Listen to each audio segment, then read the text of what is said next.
हाय, मैं हूं ज्योति।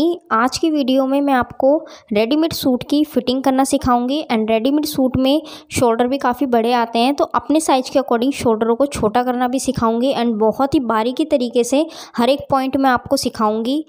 ये देखिए, आपका अगर इसी तरीके से कुर्ता आता है रेडीमेड, अगर आपका इसी तरीके से है, शोल्डर काफ़ी बड़े हैं और आर्म होल भी काफ़ी बड़े हैं, तो आपने क्या करना है, सिंपली इस तरीके से देखिए यहाँ पर इस तरीके से सिलाई लगी हुई है। तो यहाँ से हम बाजू की सिलाई खोल लेंगे, दोनों बाजू अलग कर लेंगे। और जो हमारे शोल्डर हैं उसे भी हम साइज़ में किस तरीके से अपने साइज़ का करें, इसको छोटा जितना हम आप शोल्डर लेते हैं उसके अकॉर्डिंग। तो मैं ये शोल्डर भी छोटा करना सिखाऊंगी आपको, किस तरीके से हम अपने साइज़ का किस तरीके से शोल्डर की कटिंग होती है। तो ये दोनों स्लिप हम इस तरीके से खोल लेंगे। ये देखिए, मैंने ये स्लिप की सिलाई खोल ली थी और देखिए इस तरीके से। और अब हम लेंथ नापेंगे इसकी। तो लेंथ कितनी आ रही है मेरी, यहाँ पर देखिए 40 इंच मेरी लेंथ आ रही है टोटल। तो मेरा यहाँ पर नीचे बॉर्डर आया है और जितनी मुझे लेंथ चाहिए थी 40 इंच, तो 40 इंच ही आई है। अगर आपकी लेंथ में बड़ा है और ऐसा बॉर्डर आता है तो आपने क्या करना है, हाफ इंच ऊपर से एक्स्ट्रा लेके और इसकी कटिंग कर देनी है बॉर्डर की, और या फिर आप बॉर्डर निकाल लें। और देखिए बैक वाली साइड से भी मेरा इस तरीके से है, तो मैं यहाँ पर तो मैं नहीं खोलूँगी। अगर आपका बैक वाली साइड से अगर आपका प्लेन आता है इस तरीके से, तो आप क्या करें, यहाँ बैक वाली साइड से आप 2 इंच एक्स्ट्रा लें मार्जिन के लिए, ठीक है। ये देखिए, अब हम शोल्डर का मैं आपको बता देती हूँ, शोल्डर किस तरीके से हमें छोटे करने चाहिए।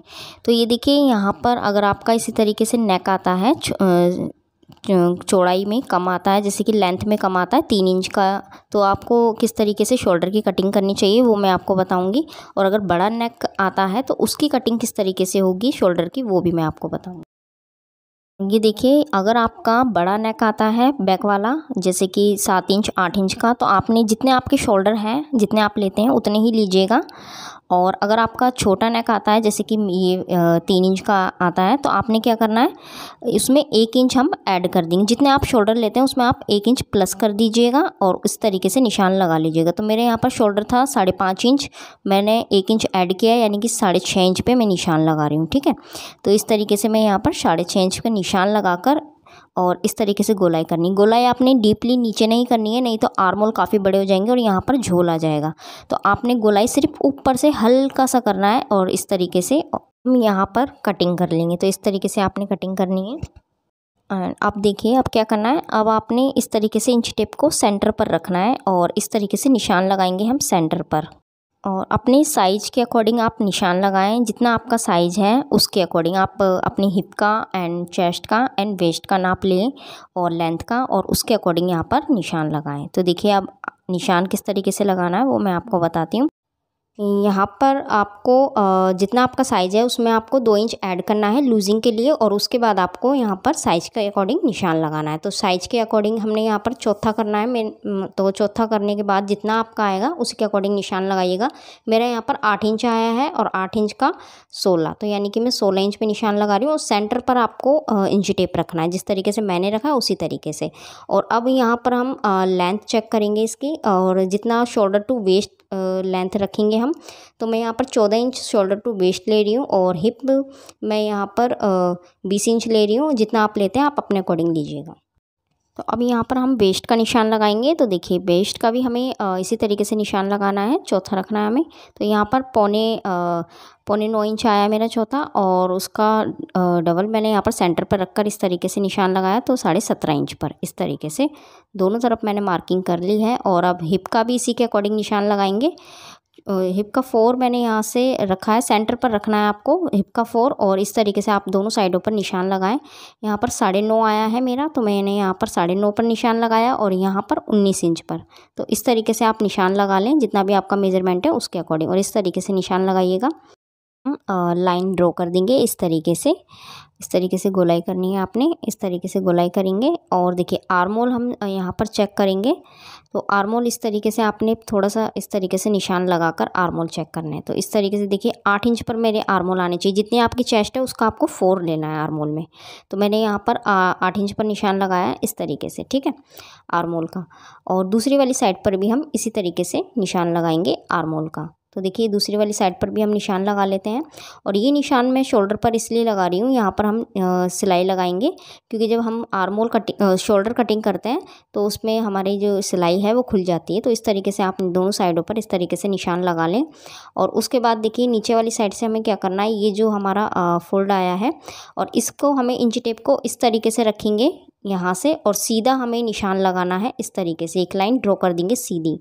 और इस तरीके से लाइन ड्रॉ करने के बाद यहाँ पर देखिए कितना आ रहा है, यहाँ पर मार्जिन मेरा आ रहा है यहाँ पर फोल्ड करने के लिए 1.5 इंच। तो ये 1.5 इंच ठीक है। अगर आपको 1.5 इंच से ज़्यादा लेना है या 1.5 इंच आपको रखना है तो आपके लिए यहाँ पर ठीक है। अगर ज़्यादा आता है 1.5 इंच से तो भी ठीक है आपका, और अगर कम आता है तो आपने क्या करना वो भी मैं आपको बताती हूँ। तो देखिए अब दूसरी वाली साइड पर भी हम इसी तरीके से निशान लगाएंगे। देखिए इसी तरीके से लाइन ड्रॉ करेंगे और इस तरीके से निशान लगा लेंगे। तो दूसरी साइड पर भी आपको इसी तरीके से निशान लगाना है। और देखिए अब दूसरी वाली साइड पर हम चेक करेंगे कि ये हमारा जो मार्जिन है फोल्ड करने के लिए वो कितना यहाँ पर आ रहा है। तो यहाँ पर देखिए हम चेक करेंगे तो मेरा यहाँ पर 1 इंच आ रहा है। तो अब यहाँ पर आपको क्या करना है, ये सिलाई खोल देनी है। अगर आपका कम आता है तो आप इस तरीके से इसकी सिलाई खोल लें।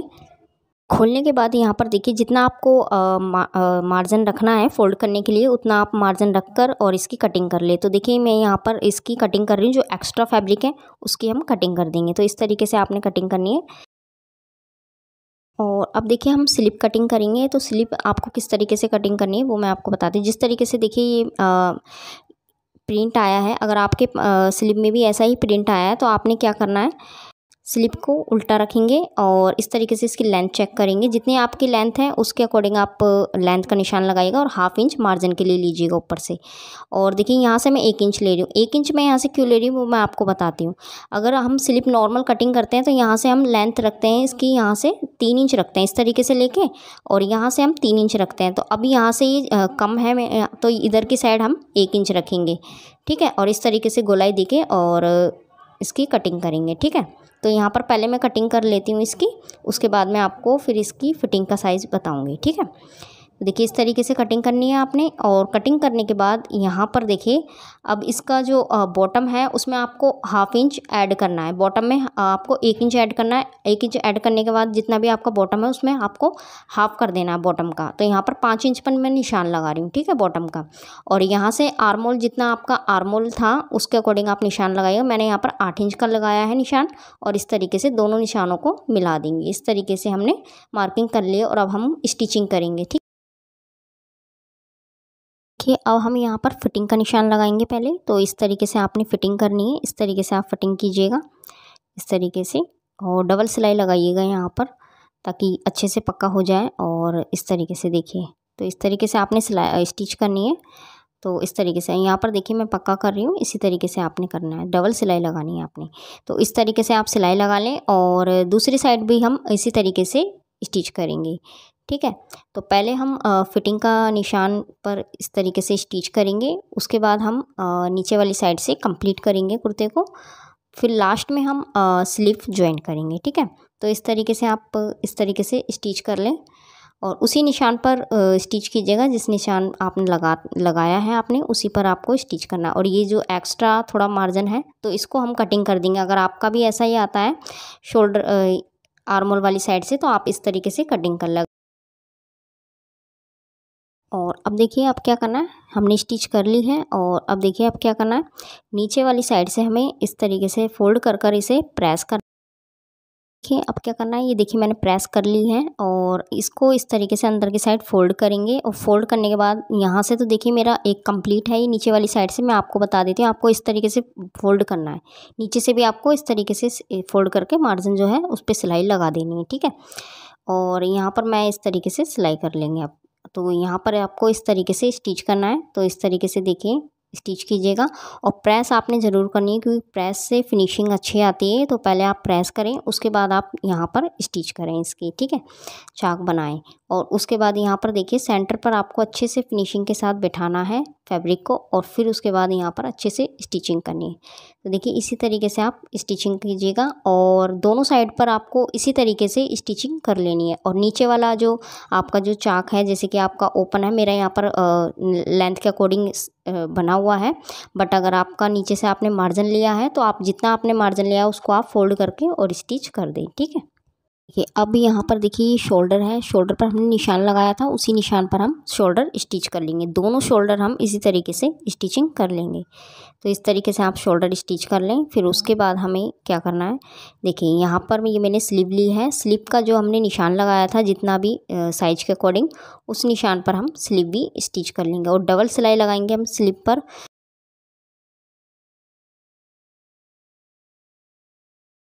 अब हम यहाँ पर देखिए स्लीव स्टिच करेंगे। तो देखिए आपने इस तरीके से स्लीव सीधी ले ली है और जो हमारा कुर्ता है उसे उल्टा रखेंगे और इस तरीके से जॉइंट टू जॉइंट मिलाएंगे इस तरीके से, और एक बार चेक करेंगे कि देखिए ये एकदम फिट आ रहा है इसके, और इसको हम फोल्ड करके और यहाँ पर अब हम स्टिच कर लेंगे। अपने इसी तरीके से हम स्लीव स्टिच करेंगे। तो देखिए आपने इस तरीके से और हाफ इंच का मार्जिन लेते हुए इस तरीके से स्टिचिंग करनी है।